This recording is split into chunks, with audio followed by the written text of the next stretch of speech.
Hola, ¿cómo están? Compañeros, profesores, sideitas, no sideitas, hola mamá, o hola cualquier usuario de internet que esté viendo este video. ¿Cómo están? Espero que estén muy bien, la verdad. Y aparte que espero que estén muy bien, espero que hoy tengan ganas de aprender algo. Porque hoy venimos nosotros, el equipo Elote, a platicarles, con cafecito y todo, El espejo de Próspero. Un libro escrito por Richard M. Morrison, el cual es demasiado interesante, la verdad. Pero lo que tiene de interesante, lo tiene de complejo. Es un libro con temas muy abstractos, con lenguaje académico muy avanzado, y aparte pareciera que el autor quiere hacer la vida imposible a los lectores. Pero no se preocupen, nosotros no somos así. Así que tomen asiento, por favor, pongan atención y ahora sí, empecemos. Empecemos por el principio, como dirían por ahí. Este texto se va a tratar de la comparación entre Anglo e Iberoamérica. Por Angloamérica nos referimos a las colonias inglesas que tuvieron en América, descartando las zonas de Canadá, porque eso las toma como angloatlánticas. Y las zonas peninsulares y ibéricas, que son España y Portugal, todas sus colonias se tuvieron aquí en América. Y vamos a hacer una comparación entre ambas. Primero nos explica que esta comparación o las comparaciones que se han hecho alrededor de la historia son un poquito incompletas. ¿A qué nos referimos? Que muchas de ellas descartan el contexto prehistórico europeo. Por el contexto prehistórico europeo decimos que es todo lo que se vivió en Europa en términos de racionalidad, que afecta aquí a América. ¿Pero cómo puede afectarlo? Muy fácil. Son las bases de cualquier pensamiento aquí en América. Prácticamente todo es de Europa. Así que cuando vinieron los colonos acá y conquistaron y demás, tuvieron las mismas bases que en Europa. Sin embargo, se desarrollaron diferentemente. Y es lo que sostiene el autor alrededor de toda la historia. Pero, no nos enfocaremos en la evolución de los sistemas políticos como tal o la economía y demás, sino todos los procesos racionales que ocurrieron para que eso pasase. Porque si nos enfocamos en solamente esos hechos, podríamos perder de perspectiva todo el razonamiento que se vivió para lograr todos estos avances en América. Por lo que primero analizaremos qué se vivió en Europa para analizar y comparar a América. Bueno, ahora la pregunta aquí es, ¿qué pasó? ¿Por qué pasamos de la Edad Media al Renacimiento? ¿Qué pasó entre esto? ¿Por qué pasó este cambio tan abrupto de ideologías y de filosofías? ¿A quién le tuvieron que rezar? Bueno, esto es un poquito sencillo de responder. Y a lo largo del texto nos empiezan a desenvolver de una forma más compleja, pero ya aquí yo lo simplifiqué. Resulta que al finales de la Edad Media se empieza a hacer textos bíblicos un poco más lógicos y con razón, aparte de que el pecado deja de ser algo completamente ilegal. Esto y algún que otro contexto más hicieron que la ideología y la filosofía empezasen a cambiar un poco en Europa, y aparte llegaron filosofías clásicas, lo cual preocupó al Papa, tanto así que en París se prohibió a Aristóteles completamente. Ya después de un tiempo y de cambios, pues empezaron a legalizar el nuevo Aristóteles. Pero lo importante aquí, y es en lo que nos vamos a enfocar ahorita, es en España. Porque llegó Santo Tomás de Aquino y agarró la filosofía de Aristóteles y agarró la filosofía que se tenía de la eclesiástica y los combinó, haciendo que ahora España tuviera una ideología completamente diferente a la de Europa. Y en esto se caracterizó Iberoamérica, España y Portugal, cabe recalcar, que tomaron la iglesia todavía en lo político, que fue algo completamente separado de lo que pasó en Inglaterra, en Italia, en Francia y demás partes.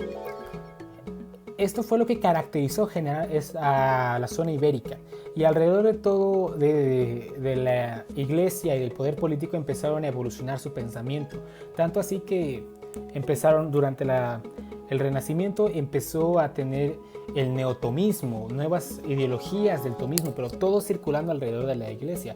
De hecho, los reyes católicos se compara mucho aquí que tuvieron dos ideologías, una medieval que fuera de Isabel y una de actual, por así decirlo, de renacentismo que tuvo Fernando II, los cuales chocaron, y para cuando Felipe II llegó al poder, se tuvo que tomar la ideología tomista, ahora sí fuerte, hasta que llegó los Borbones y pues valió queso todo lo tomista. Y empezó a llegar Maquiavelo con sus maquiavélicas ideologías y fue tachado en Europa, en España y en Portugal, y hubo un revoltijo con Maquiavelo, pero al final, en la época barroca ya, siguió teniendo estos ámbitos de iglesia, que es lo que define a esta zona, la iglesia.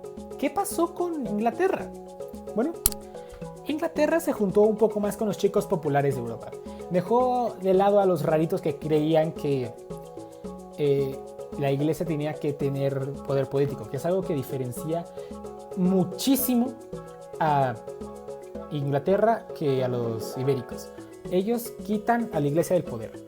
¿Por qué? Por una revolución que se llamó la Revolución Religiosa. Esta revolución dejó al protestantismo, la cual tomó bases en el tomismo en algunas partes, pero al final son cosas diferentes. El tomismo nos dice que las personas no valen por sí mismos, valen más en grupos, porque si están solitas pues no hacen nada. Mientras que el protestantismo nos dice que no, que los individuos son complejos, que los individuos son buenos, que son... y a partir de esto crean diferentes ideologías. Por ejemplo, que Jesús murió por los pecados de todos y de ti, principalmente de ti, lo que impulsa más el individualismo. Y a partir de esto también, como les dije, se juntó con los chicos populares, lo cual dejó a Inglaterra bien posicionada en la revolución científica, que es la segunda que pasó, que diferenció a la Edad Media del Renacimiento. Esta pasó en Italia. Para esto necesitamos saber que antes de la revolución científica había dos maneras de pensar sobre las hipótesis. La primera, que la hipótesis no necesariamente tenía que ser comprobada para ser real.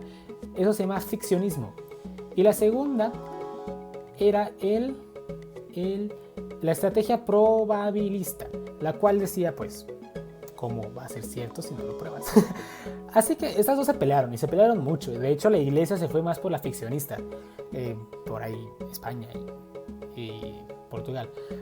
Pero, pues, al final ganó la estrategia probabilista, y tanto en Inglaterra como en Italia empezaron a salir científicos, filósofos y demás que empezaron a hacer un poquito más de pelea. En el caso de Inglaterra salieron, y nos menciona principalmente dos filósofos, sociólogos que probablemente, tal vez no son muy populares, o sea, capaz que no los has escuchado, Hobbes y Locke. Nos dice que Hobbes tomó una postura antitomista completamente y separó la iglesia del Estado, y aparte nos dio el método empírico, la racionalidad generalizada y la utilitaria. Y Locke no se pone como un contrapié, sino que se pone como un complementador, el cual tiene más repercusiones en América. Y bueno, ahora sí ya sabemos qué pasó de la Edad Media al Renacentismo, con el tomismo, con la revolución religiosa, con la revolución científica, con Santo Tomás de Aquino, con Hobbes, con Lux y demás científicos que menciona el texto, que apoyaron a estos sistemas filosóficos a prosperar. Podemos por fin pasar a América, lo cual lo explicará mi compañera Ana Sofi, la otra integrante del equipo Elote. Así que por mi parte, esto es todo. Un placer y hasta luego.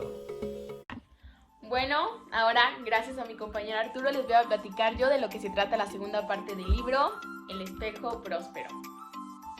En esta segunda parte, ahora sí nos hace énfasis el autor en el reflejo que significó Angloamérica con Iberoamérica. Ahora sí hace referencia al análisis cultural entre estas dos. En los siguientes capítulos nos habla sobre la introducción del liberalismo en Iberoamérica.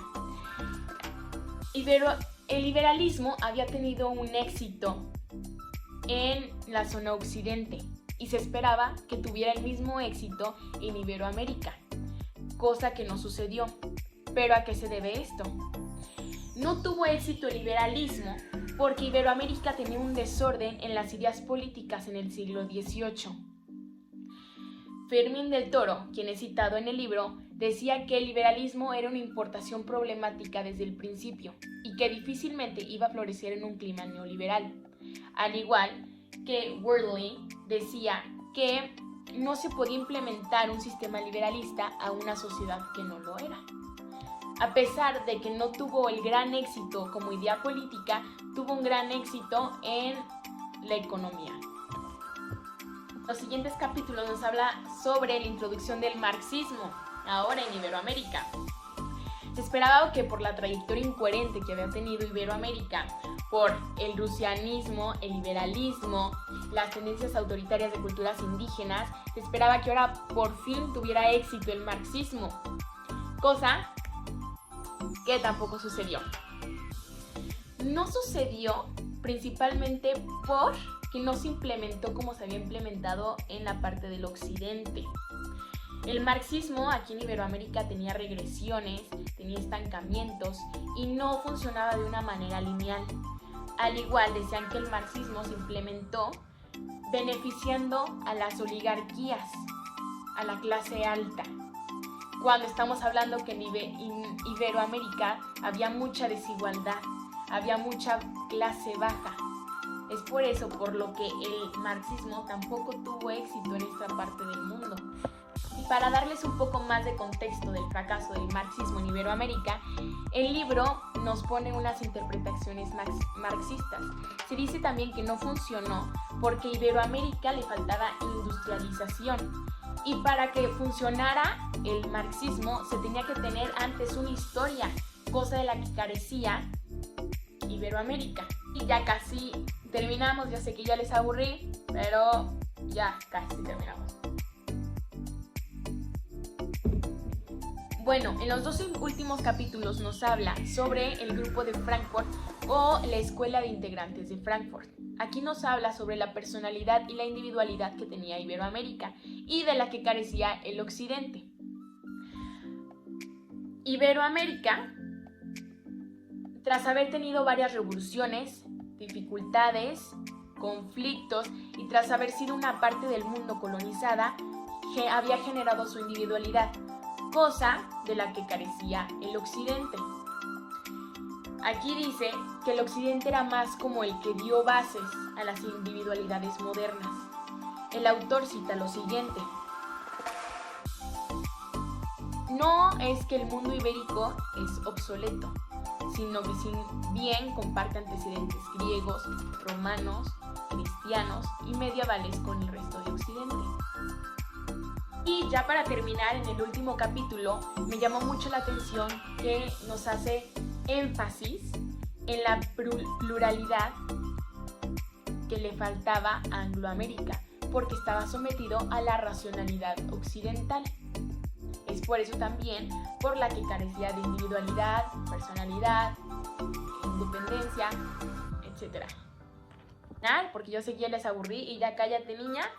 Quiero hacer una conclusión muy breve sobre, a pesar de que haya sido un libro difícil de leer y de entender, como para mí, como para Arturo, creo que nos brindó una perspectiva muchísimo más amplia de lo que se tiene con Angloamérica e Iberoamérica. Y espero que les haya gustado y pues eso fue todo. Gracias.